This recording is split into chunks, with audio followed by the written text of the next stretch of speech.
Assalamualaikum warahmatullahi wabarakatuh. Halo teman-teman, kali ini kita akan mempelajari tentang pengelolaan perpustakaan. Nah, kita sebagai seorang calon pendidik penting untuk menguasai bagaimana pengelolaan perpustakaan yang baik dan benar. Karena apa? Karena nantinya ketika kita sudah terjun di sekolah atau di lembaga pendidikan, kita akan banyak berinteraksi dengan perpustakaan sebagai salah satu sumber pembelajaran bagi peserta didik kita.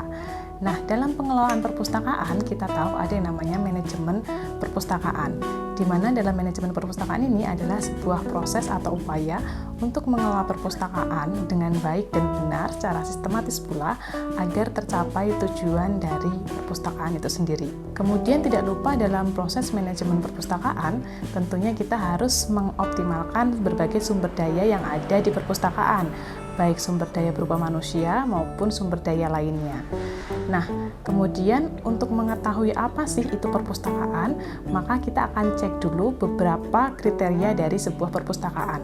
Yang pertama, perpustakaan merupakan sebuah unit kerja, yang mana dalam unit kerja tersebut ada koleksi-koleksi atau yang kita kenal dengan istilah barang-barang pustaka, yang mana barang pustaka itu dikelola secara sistematis dan dapat digunakan oleh para pemustaka secara kontinu.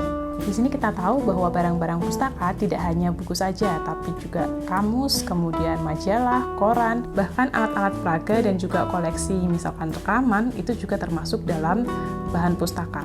Kemudian tujuan dari adanya perpustakaan itu sendiri adalah yang pertama sebagai tempat penyimpanan untuk barang-barang pustaka itu, kemudian sebagai sarana atau tempat untuk penelitian dan juga sumber informasi, ketiga adalah sebagai sarana pendidikan dan juga sebagai sarana kultural, yaitu menumbuhkan budaya-budaya tertentu yang bisa kita kembangkan melalui pemanfaatan perpustakaan. Terkait dengan tujuan perpustakaan, maka kita juga dapat mengidentifikasi fungsi dari perpustakaan. Secara umum ada 5 fungsi perpustakaan. Yang pertama adalah fungsi edukatif, yang kedua adalah fungsi informatif, yang ketiga adalah fungsi rekreatif, yang keempat adalah fungsi riset dan penelitian, dan yang kelima adalah fungsi tanggung jawab administratif. Jadi kelima fungsi dari perpustakaan ini berkaitan dengan tujuan diselenggarakannya atau tujuan adanya perpustakaan itu sendiri. Kemudian kita tahu bahwa di Indonesia ada berbagai macam perpustakaan, yang mana perpustakaan itu dari tingkat internasional sampai perpustakaan keliling gitu ya. Nah, apa sih yang membuat ada berbagai jenis atau berbagai macam perpustakaan itu? Tentunya yang melatar belakangi munculnya berbagai macam perpustakaan, yang pertama adalah perbedaan pengguna perpustakaan itu sendiri. Jadi beragam pengguna perpustakaan itu memunculkan jenis perpustakaan yang berbeda. Yang kedua adalah beragam kebutuhan informasi dari para pengguna terkait bahan-bahan pustaka, sehingga informasi-informasi yang beragam itu juga memunculkan berbagai jenis perpustakaan yang berbeda. Kemudian yang ketiga adalah karena adanya subjek-subjek yang berbeda dari pengguna perpustakaan atau kaitan dengan pemustaka itu sendiri. Oke, kemudian dalam mengelola perpustakaan tentunya ada organisasi juga seperti unit-unit atau seperti lembaga-lembaga lainnya, bahwa dalam proses atau dalam organisasi perpustakaan, organisasi itu dibentuk yang pertama karena untuk memaksimalkan atau untuk mencapai tujuan dari perpustakaan itu sendiri, sehingga masing-masing tugas kemudian masing-masing wewenang bisa didistribusikan sesuai dengan unitnya masing-masing. Hal itu secara tidak langsung juga berkaitan dengan prinsip dalam organisasi perpustakaan, yang mana prinsip dalam organisasi perpustakaan hampir sama dengan prinsip organisasi lainnya, yaitu yang pertama adalah adanya tujuan yang dirumuskan, yang kedua adalah pembagian kerja untuk masing-masing SDM, yang ketiga adalah pembagian wewenang, yang keempat adalah kesatuan komando, dan yang terakhir adalah koordinasi. Dalam pelaksanaannya atau dalam lingkup kerjanya, perpustakaan ini menyelenggarakan berbagai bentuk layanan, baik pelayanan langsung maupun pelayanan yang tidak langsung, yang mana macam-macam pelayanannya juga ada pelayanan referensi sampai pelayanan sirkulasi. Yang jelas dalam segenap pelaksanaan pelayanan yang ada di perpustakaan, semua mengacu kepada bagaimana melayani para pemustaka itu dengan prima.